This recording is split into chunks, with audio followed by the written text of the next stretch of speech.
I'm going to buy a condominium and I am looking for X, Y, and Z, and would you represent me? And so you say yes, but maybe your fees are going to be 2.5% or 1.5%, or I can't imagine saying I'm going to charge you 2.5% to find this because the prices are already high.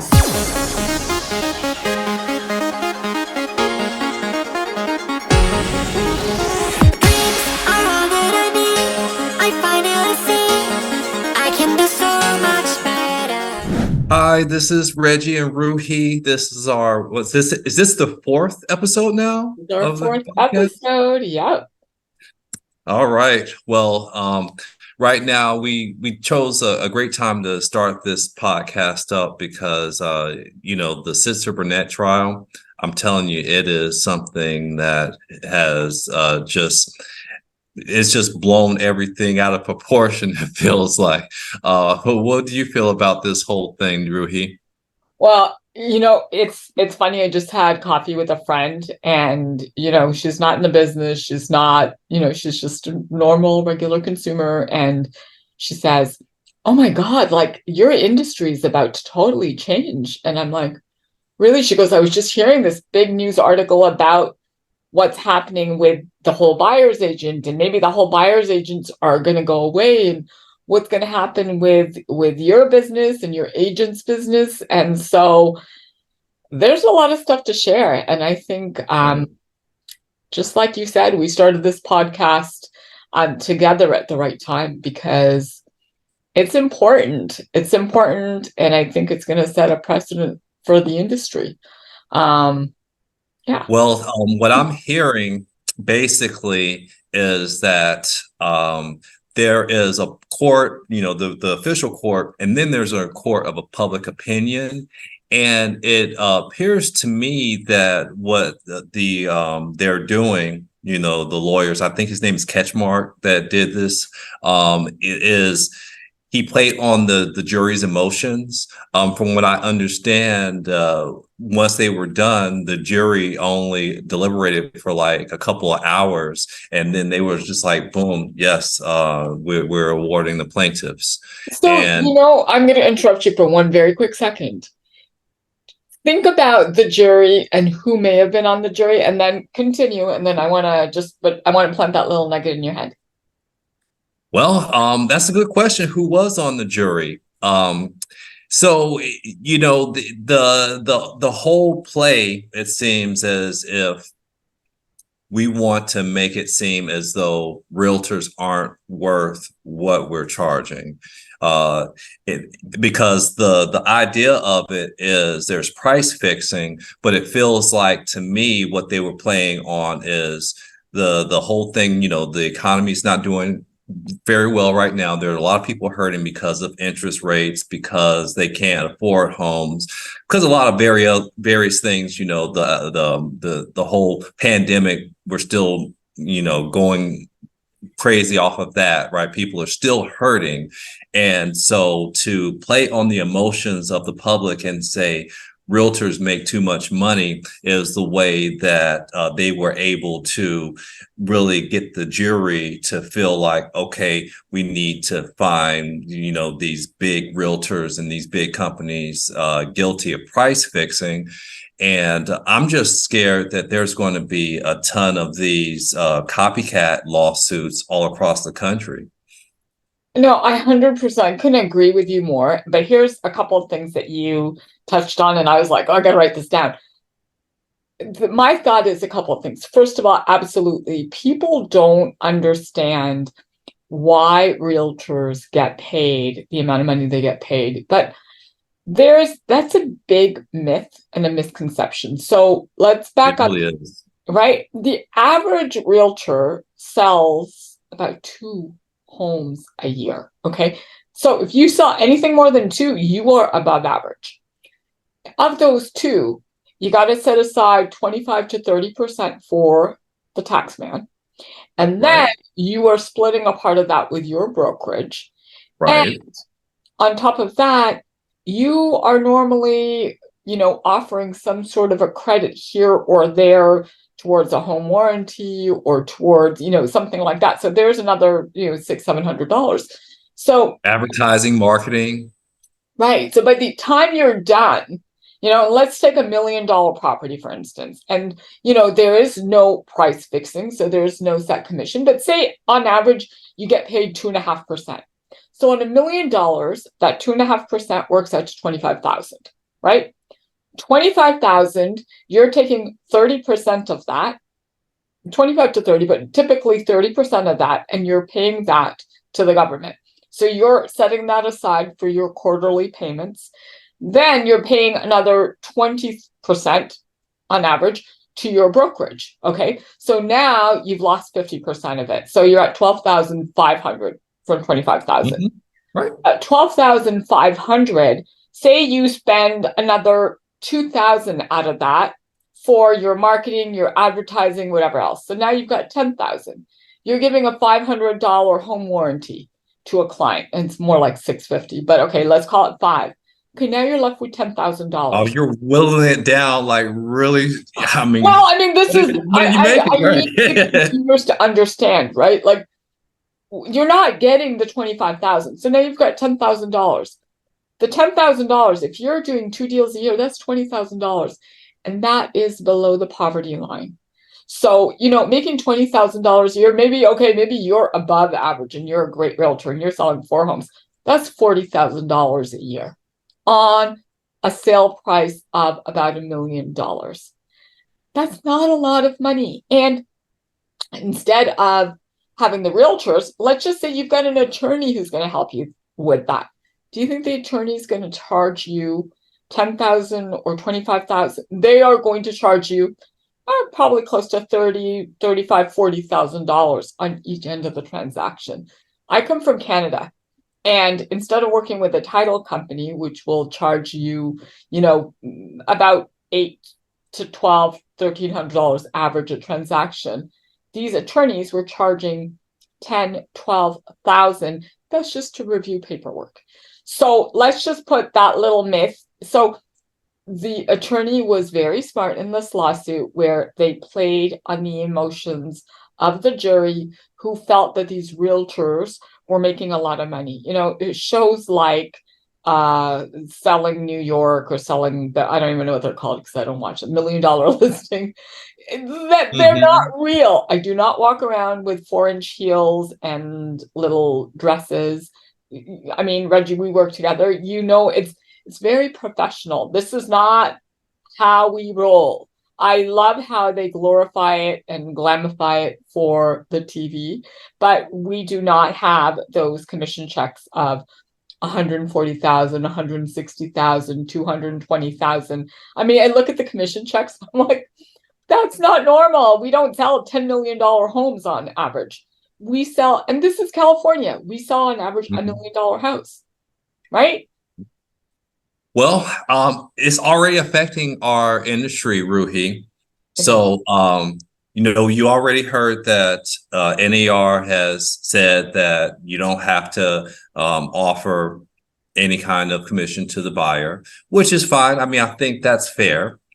But already in New York, I believe New York City, they have already made it to where you cannot pay a buyer out of the listing agent's commission. Yep. So here's how I see it, Reggie. Wow. Well, no, I mean, listen. That sets a precedent. But that's New York. Right. And that's what I told my friend. I said, listen, we're in California. And again, I'm gonna go back. I come from Toronto. The disclosures we used to do were like 4 pages. I came to California, we do like 50 pages of disclosures, because California is a litigious society, right? Mm-hmm. So, I mean, maybe it works in our favor, because I feel that CAR, California Association of Realtors, and their attorneys at CAR did a really good job with our contracts. And our contracts are pretty detailed, where they spell out the dual agencies. And, I was thinking before our episode today, I wanted to go through some of the contracts for some of these other states to kind of understand what they have spelled out in the agencies and how their listing agreements look like. And I don't know if it came up in these lawsuits, but the lawsuit may stand for right now, but you better. Well, they're going to appeal. They're going to So appeal. since they're going to appeal, we've got, years ahead for this to go on. Really what it boils down to now is we have to see, because right now, a lot of the news, I haven't heard a lot of stuff. Like I've seen a couple articles and things coming up on like CBS News and so forth, but I don't really see it being pressed really hard. Right now, it's just on the Real Trends and Inman's and all those. But if it really gets to the news media like that, then that's where the conversations are going to be had at the kitchen table when we're talking to our clients, where they're going to want to know it. And that's going to be our opportunity to educate them on what we do and the value that we provide. 100%. I think what you just said is, if you take nothing else away from this and you're a realtor listening to this, you should take away that now more than ever, you need to educate your clients as to the value you provide as a realtor, if you're with NAR, or a real estate agent. Because listen, I know the way we work, we are very much about relationships with our clients, but it's going to be a relationship based, conversation, which is, I want to walk you through these 5 homes that we're going to go look at. And I am going to go through all the disclosures with you. And I'm going to go through, what the pros and cons of each property from purely a resale point of view. I do that. I don't know if you do that with your clients right now, but right. I do that, Absolutely. right? The value that we provide is, most of the time we resell these properties for our clients. And we want to make sure that, for instance, okay, this home is on a T intersection. And the reason I don't want you to be on a T intersection is because there are certain cultures who don't like to be on that T intersection for feng shui or vastu. Oh, Ruhi, what does that mean? So I'm now educating you. I want to provide you as much value, right? And this is what our job is as a buyer's agent. I'm going to walk you through, hey, what does it mean on a NHD, a natural hazard disclosure? What does it mean when I'm in an area of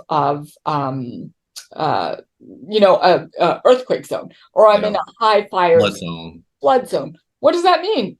You could Google it, go and Google it. You're going to get 20 different answers on it. As a realtor, as your representative, I want to be able to educate you on that, right? And then the other thing, Reggie, is the buyer broker agency. I mean, I've always talked about that. I always try to get my buyers to sign a buyer's broker agency.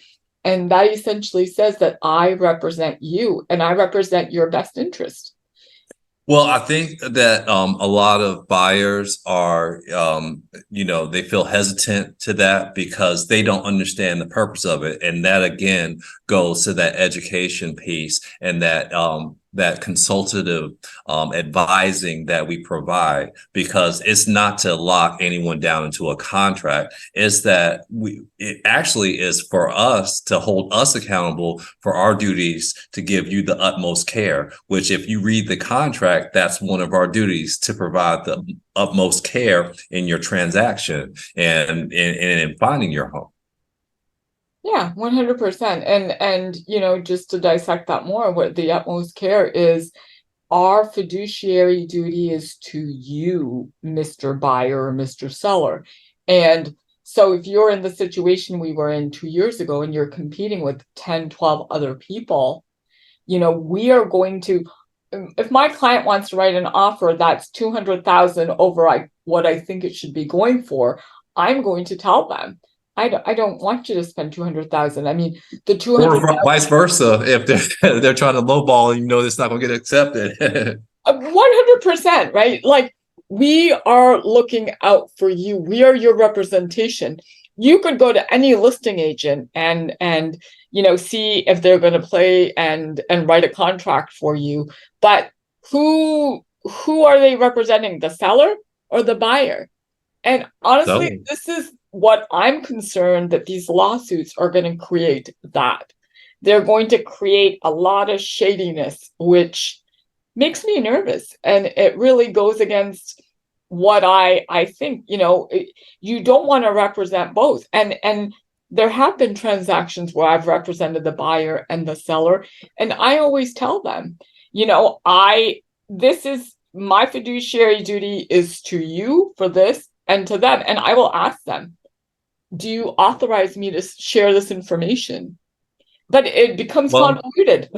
this is the crazy thing, though. This is the question that I don't think that is being asked, right? Okay, we're being accused of not being transparent on pricing and price fixing. What about the attorneys? Now, I don't have anything against attorneys because I think everybody should eat, right? But from what I understand, these attorneys typically for a case like this, they're going to make 30 to 40%. Wow. So you're looking at 30 to 40% of 1.8 billion. And they say it's even going to go up to 5 something billion with all the damages and everything like that. Right. And then right after they award it to the plaintiffs, immediately that same attorney file the lawsuit against other brokerages such as Compass and some others. So they're ramping up, and now in addition to the one in Illinois that's coming up next year. So wow, I don't know what to say. It really gives us an opportunity to up our game, but there will be some changes for sure. Yeah, there'll definitely be changes, and NAR is going to have their work cut out for them. They are going to have to really hire some strong representation, but I don't think it's a one size fit all for all the states in, under NAR. And I'll go back to, California Association of Realtors and our contracts. Maybe I'm naive, but I don't think that buyer's agents are totally going away. I don't believe that. I don't think so either. Right? So things are going to shift, and we're going to see. But one thing is, it's not going to happen tomorrow, in my mind. I think it's going to be an evolution. Now, as consumers are... Well, it's not going to happen tomorrow because they're going to appeal, right? They're going to appeal.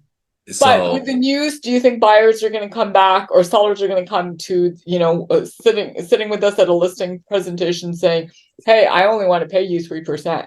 That depends on how big this goes, viral on social media and the news outlets get it out there. I think it depends a lot on that. If this, becomes like very viral on social media, or becomes like a real hot topic on all the news media outlets, whether it be, the local networks and or the Foxes and the CNNs and MSNBCs, I think that's what's going to do it. I'm very, I don't like to be into conspiracy theories, but I really find it very odd. Like, I've been all over this, right? And one thing that I noticed on all the platforms, especially on YouTube, is that anything that's regarding this trial, when you look at the comments, there are a lot of comments that are very negative towards realtors. And, it's not that, I'm feeling, defensive or anything, but I just wonder who is really pulling the strings. Are these actual just trolls that are being, because the idea is to, damage our industry for whatever reason? I mean, what do you think? Do you think I'm off base, or maybe I'm just being conspiratorial? No, it's ironic. It's ironic that you said that, because just before our show, I was reading a couple of articles, and then I was looking at something on YouTube, and I was reading the comments.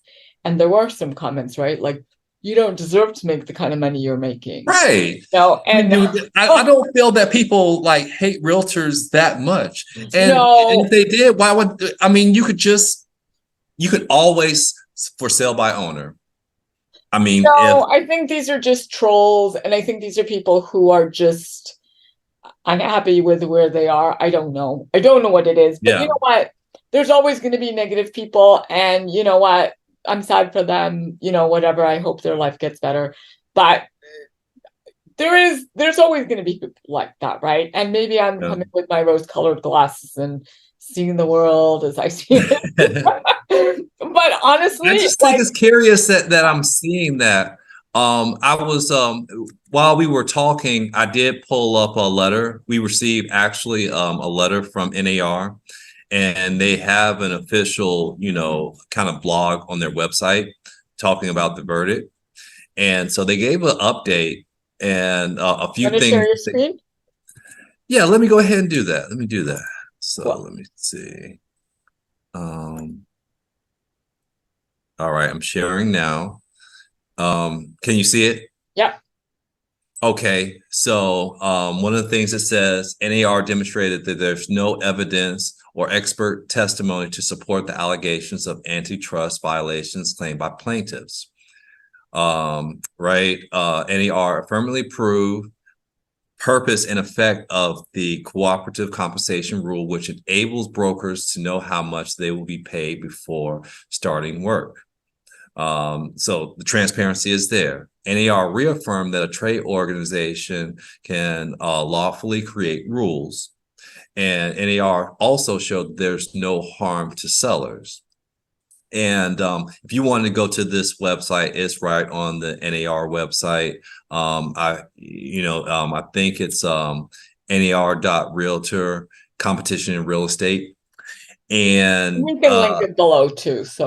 yeah, we'll put it in the link in the below. Yeah, exactly. That'll be the best way to handle that. But I really feel as though Catchmark really did a great job at pulling at the heartstrings of the jury.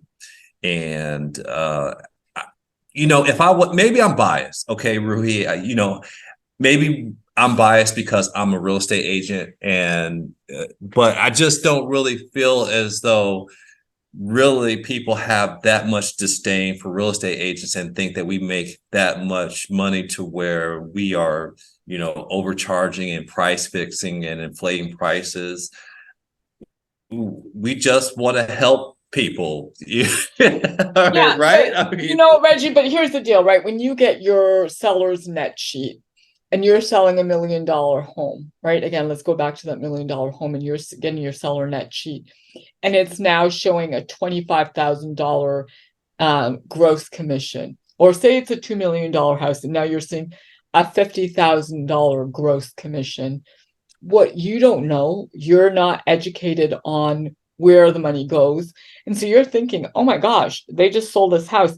And when the market was crazy a few years ago, things were selling like in a week, and they're like, oh great, they just put it on the market and they just made 50,000 or 25,000. Unfortunately, they don't have the transparency that we have. And again, maybe it's up to us to educate the consumers, the average person, and say, listen, you work. And I look at people who make, $200,000 a year, and I'm like, wow, you get paid a commission no matter what. Or you get paid, a salary no matter what. For us, we have to work and sometimes it's 6 months we don't get paid, and then we get paid. 3 months we don't get paid, and then we get paid. So the misconception is that, and again, this is kind of the whole ignorance or whatever that people have. They just watch what's on TV or watch what they think they're seeing, and then they create like a perception, like perception is reality. They look at it and they're like, oh, look at all these guys. Look at the fancy cars they're driving. Look at how they're dressed and how they portray themselves. And it's not real. I mean, I've been in the business 30 years and I finally bought a fancy car. So it's not like I went and bought a fancy car, right? It's I have worked. I mean, you can see those. I have worked and worked and worked, and I've had years where I'm like, I don't even know what's going to happen. I mean, that is the reality. We have to work hard, and we need the consumers to know that we are not selling sunset. We are not. Well, you know, I listened to a couple of podcasts where that was one of the things that they were mentioning, that because we want to make the process as smooth as possible, and because we don't want that buyer or that seller that's going through one of the biggest investments or transactions of their life many times, right, to have any more added stress. All the things that we're going through, if it's not going to affect them negatively and we've taken care of it, we don't let them know. So, you know, maybe we should be a little bit more, I'm not saying that we have lack of transparency, but just, you know, let them know what it is that we're doing. You know, if there's something that comes up and, you know, we fixed it, you know, share that with them. Let them know the things that we're doing to, you know, especially when you're in escrow, even prior to when you're trying to market the property, you know, when you're, you know, doing CMAs, let them know, okay, every time we're going to do an offer, you know, I don't just throw out a number out of, you know, my a hat somewhere. I'll spend, you know, anywhere from 30 minutes to an hour going through the market and doing a detailed, you know, current market analysis for you, so that we can, and then explain to you why the offer that we're making, why that makes sense. That doesn't, you know, looks like you're coming up on the time. We are. Look, I don't even have an upgraded account. But no, let's end this. Let's get back on and let's continue for a few more minutes, and then we can record something else as well. I find it